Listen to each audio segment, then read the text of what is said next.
Hello everyone, I'm Nini FC and this is Blue Line CV. And today I'm going to bring you guys another transfer daily video. And in today's video I'm going to be talking about Gonzalo Higuain. I'm going to be talking about Lenglet of Sevilla. And I'm going to be talking about Kurt Zouma links as well.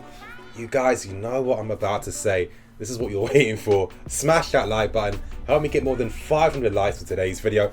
And press that bell notification button if you haven't already to stay tuned to all things Blue Line CV. But anyway, you guys, let's get straight into the video, starting with that main man, Gonzalo Higuain. Now, with Gonzalo Higuain, reports seem to be intensifying. I've already done 2 videos on Higuain and the news surrounding him and his potential departure from Juventus. I've already spoken to you guys about the possibility that Morata could be involved in a deal to bring Gonzalo Higuain to Chelsea. Now, this is something exclusive that has come out from Alfredo Padula. Obviously, if you guys are on Twitter, if you're active on Twitter, you probably would have seen this guy.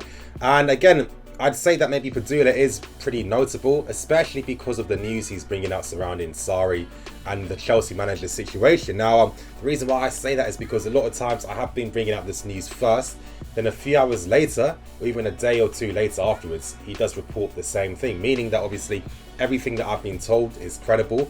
And of course, if he's getting the same information as well, that means you as the audience can really trust what you're hearing. But anyway, on Alfredo Padula's website, he brought out something exclusive, and he brought out the fact that Chelsea have made first contact with Gonzalo Higuain by talking to his brother, Nicolas Higuain. And you know how these transfer stories work. Of course, isn't it ironic that Gonzalo Higuain was obviously speaking about the Premier League, and in this interview he was talking about the fact that the Premier League is a fantastic league and one day he would like to play there and give it a go. And he would be open to any potential move. Now, as I've reported in previous videos, Higuain's price is between 50 to 60 million euros. And the reason as to why Higuain is considering a move is the fact that he doesn't feel very stable at Juventus right now, and it's no surprise really. Reported by Gazzetta dello Sport, and they're stating that Juventus are looking at replacements for Higuain. There's 3 strikers on the market that they are looking at. The first one is Lewandowski, the second one is Cavani, and of course the third one is Alvaro Morata. Higuain probably knows what's happening behind the scenes. I'm sure that he hasn't been given that safety net where he feels that his future is secure at Juventus, and of course it's natural that he is going to inquire and speak to other clubs and get a feel for what they're going to offer him, what kind of role he'd play. And of course, this falls in tandem with the previous reports on this Higuain story, and that's the fact that the main reason as to why Chelsea are even looking at Higuain in the first place is because of the potential appointment of Sarri. Yes, with Sarri, this is going to be another video I'm going to be bringing out later on today, so don't worry about that.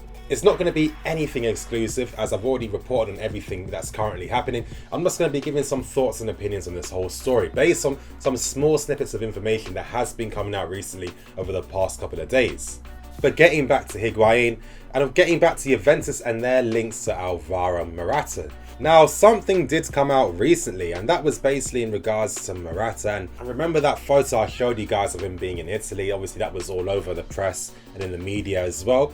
Now, of course, further details have come out, and one of the main reasons as to why Morata was even shopping in the first place was because he was attending a wedding in Turin. And I guess all these guys love to go to Milan to shop. Now, an interview came out from Morata's friend, an Italian rapper, and also I think he writes books as well, he's involved in poker, etc, etc, but rap is his main thing, and this guy is called Raiden, and he's a good friend of Alvaro Morata. Now, Raiden previously made a personal rap song and video for Morata when he was getting married to his wife. But anyway, Raiden told Il Bianconero, an Italian media publication, that Morata in fact would be happy to take a pay cut if it meant that he could return to Juventus. He loves the quality of life, the friends, his family, and he said that of course Italy and London don't really compare. And he ended this interview by stating that Morata would willingly return to Juventus. Now, time to give my thoughts and opinions on the matter in regards to obviously Morata and Juventus and Higuain. Now, I think the first thing with Higuain is, of course, this is basically coming up because they're stating that Sarri would like to work with Higuain again, even though I'm not really hearing anything concrete on my part. But at the same time, that doesn't mean I'm going to be hearing every single thing surrounding Chelsea. I like to be honest and very open when it comes to that. Now, we know that Higuain had a fantastic year under Sarri, where he was by far one of the best forwards in the world, and he was the best forward in Serie A. Since he's gone to Juventus, his record of 55 goals in 105 games, basically 1 and 2, is decent. But for me, what's kind of worrying a tiny bit is that Juventus would potentially be okay to sell Higuain, especially when they spent so much money on this guy just 2 years ago. Higuain has been getting criticised for some of his performances last season as well. A lot of his goal tally, it seems to be getting shorter in regards to goals from open play. But at the same time, there's a lot of context to take into this as well. Juventus don't play the same way that Higuain was playing under Sarri. Of course, with Sarri's systems, it gets a lot of goal scoring opportunities. It plays towards Higuain's strengths even more, especially when he has 2 players around him.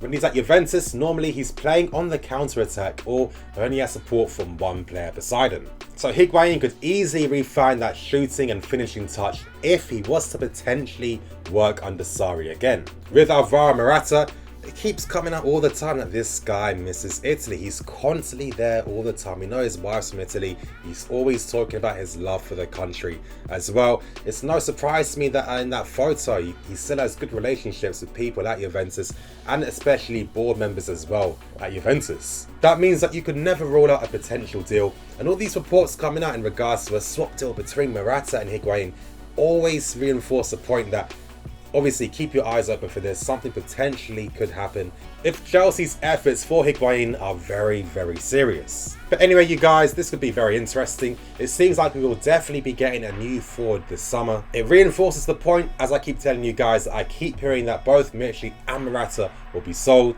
You guys, it's going to be an interesting summer up front for us, so watch this space. Now, moving on to the next report, and that's in regards to Lenglet of Sevilla. Now, this story has been broken by Sport and France Football, and what they're stating is that Chelsea have met his representatives in regards to discussing a potential move to Chelsea. He's also been monitored by Barcelona and Manchester United.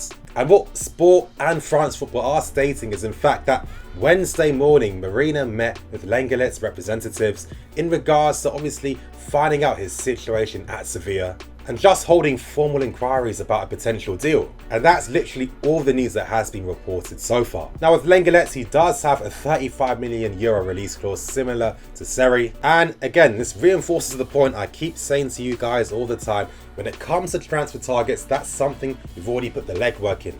When we've spoken to these managers or the potential candidates as well, they had an idea of the type of players that we'd be looking to bring. They all like them. Everything's falling in tandem. So it's nothing to worry about that Chelsea are making inquiries for certain players.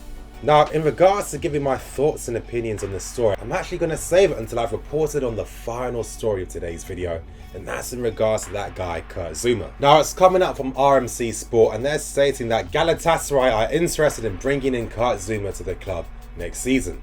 Now, they didn't state if it's a potential loan move or a permanent. It's only that they've shown interest in Kurt Zouma. But as they said, and of course, as common sense would state, Zouma isn't going to decide his future until after he's spoken to who the new manager is going to be. Now, this is going to be the part where I give my thoughts and opinions on the Lenglet story and the Kurt Zouma story. Starting with the Lenglets, and with Lenglet, this guy was signed by Sevilla from Nancy for €5 million. Now, over the course of his first proper full season at Sevilla, he's already garnered the attention of a lot of big clubs. Now, I'm going to sound very cynical here, but I find it quite interesting that, players that have been lucky enough to obviously showcase their talents at these, mid-range clubs, and by mid-range clubs, I think of clubs like Sevilla, Lyon, Tottenham as well, where, they sign a lot of, good players. And then those players are the ones that potentially can reach another level, and the big clubs feel much more confident and comfortable looking at players that play for particular clubs like that. Like, they just automatically gain that trust from big clubs. And this is why you continuously see big clubs looking into signing players from these mid-range clubs. Now, the reason why I say that is the fact that, I'm reading reports on him, I'm reading people's thoughts and opinions, and it seems to be the same thing that always seems to happen all the time with just football fans in general, where every player is looked at as the next big thing, an incredible talent. Already this guy's going to play amazing beside Christensen, especially when people haven't even watched him play before. How do you know if he's better than what we have? What's his main qualities? I keep seeing vague comments like, his composure is great. What does that mean? A lot of players got composure. All our players composure. What does that mean? Of course, I can be reading into this way too much. What if he's a potential replacement for a Luiz, for example?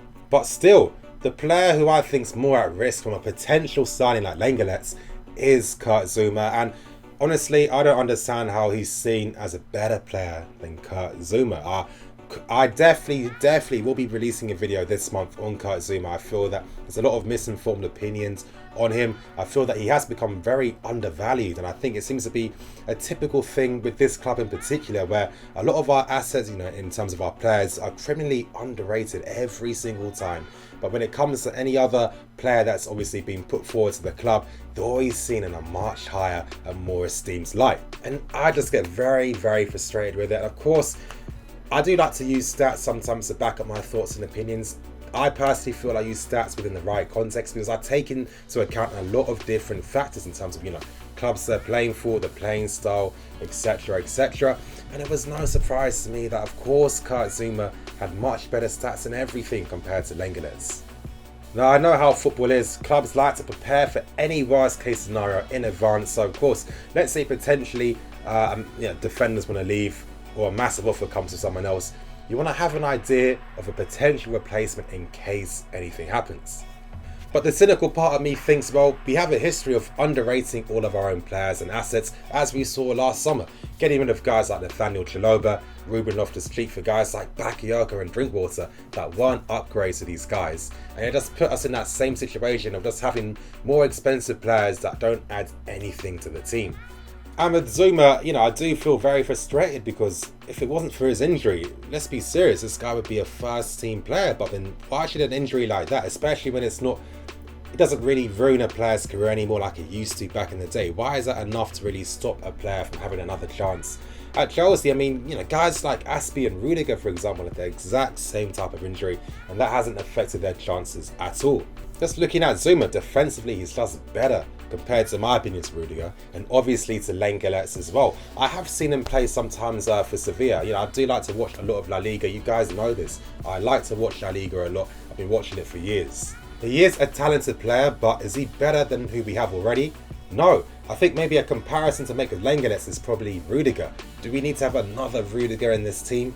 I don't think so. Even though Rudiger does have some very strong points to his game, defensively there are those weaknesses as well. And what I don't like about Lenglet is the fact that he constantly gives away fouls every single time. Now with Kurt Zouma, you don't get that. You get the aerial prowess. You get him winning balls cleanly, pace, stronger, and more dominant in the air. Positioning is very good as well. He's rarely out of position, and he can actually pass the ball as well. So I'm just hoping that in regards to who the new manager is going to be, he's going to have Kurt Zouma in his plans. But anyway, you guys, that's going to end today's video. Please like, comment, and subscribe. Press the bell notification button if you haven't already to stay tuned to all things Blue Lions TV, and smash that like button. Help me get more than 500 likes for this video. Anyway, you guys, I'm NiniFC.